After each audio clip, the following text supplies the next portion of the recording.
Hey guys, I'm here today with a video for you on the topic of the inner child.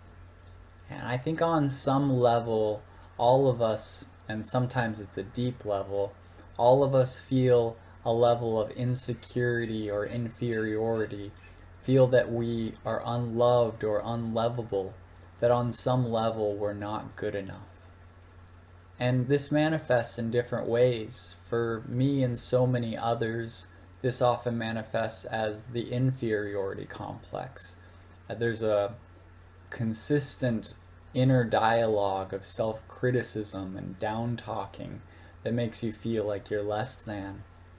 In other people, it goes the other way, and they develop a superiority kind of shell where outwardly they're very confident, they act like they're better than everybody else, they act like they know everything. But this is just to cover up their feelings of inferiority, like they're trying to prove to themselves that they're worthy when they feel that they're not. And ultimately, what all of these manifestations come down to is just a lack of love. There's an inner child in all of us that's wanting love and attention. And through our lives, we go about just ignoring it at times or forgetting that this need is there.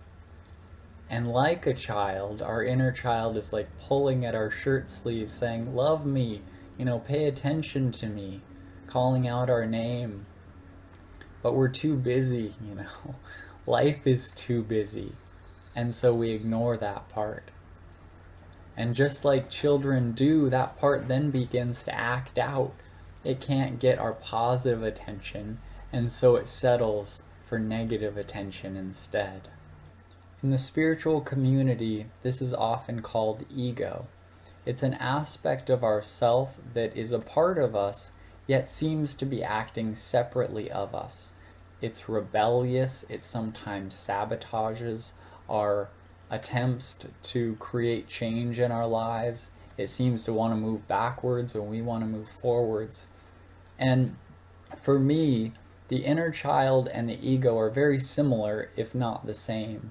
They're both sort of ignored, neglected aspects of self that are acting out because of a lack of attention and a lack of love.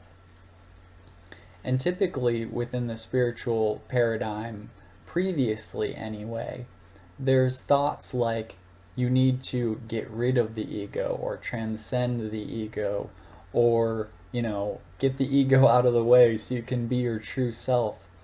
But the problem with approaches like these is there's inherent conflict within the approach. If you're trying to get rid of or remove the ego is a part of you, so you're only trying to get rid or remove a part of yourself, and that's going to perpetuate conflict. Love is the most powerful force in the universe. And in my own journey, I've been experiencing the benefits of really trying to love all aspects of myself and loving whatever arises. And what I'm finding is that this aspect of myself that was once my enemy and once seemed to be trying to thwart my every attempt to make positive change is now falling more and more aligned with my purpose and what I'm trying to embody for this lifetime. And all it's really taken is beginning to include my inner child, my ego, in what I'm doing and say, look, this is what I'm doing, this is what I'm wanting to do, and kind of just love and include it. And it's interesting because in a way, that's all that the inner child wants. It wants to be included. And I think on some level, all of us fear that to a degree, thinking, oh man, I just want to look away from my ego because it's causing all this trouble. What happens if I actually pay attention to it? Then it's going to really take over. And I think going back to this inner child approach and look to things, the inner child is like a child that's acting out. It's going to be rebelling. But when we pay attention to it and we begin to be the proper parent to our inner child, we can be loving and supportive and caring, and the inner child's going to act out as it always does, especially if it's created a habit of doing that. But ultimately, we're the parent. We're making the decision with what we do with our body, how we act in the world, what we're thinking, and it just wants to be included. So I've found that love has been a powerful way to begin to shift aspects of myself that seem to be separate and working against each other to be more in alignment, and I feel more whole as a result of that. Now, I think for this month in particular, I've been getting a little into astrology and stuff. We've got the eclipses coming up.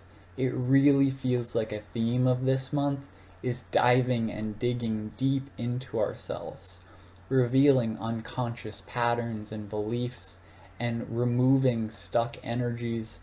And all of this is deep inner work.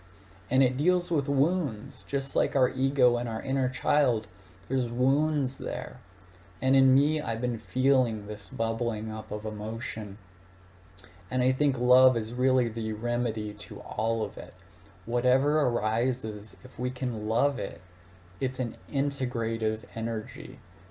And it allows us to feel compassion and acceptance for what's arising and let it be, and then it can flow through us. So I just wanted to talk with you guys a little bit today about the ego and the inner child, how I view it, and how important it is that I feel to have a loving relationship and bring more love rather than have some sort of adversarial relationship with the ego.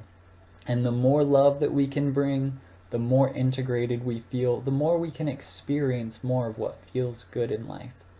So I thank you for spending some time with me today. I love you very much, and I hope that you have a good one. All right, bye.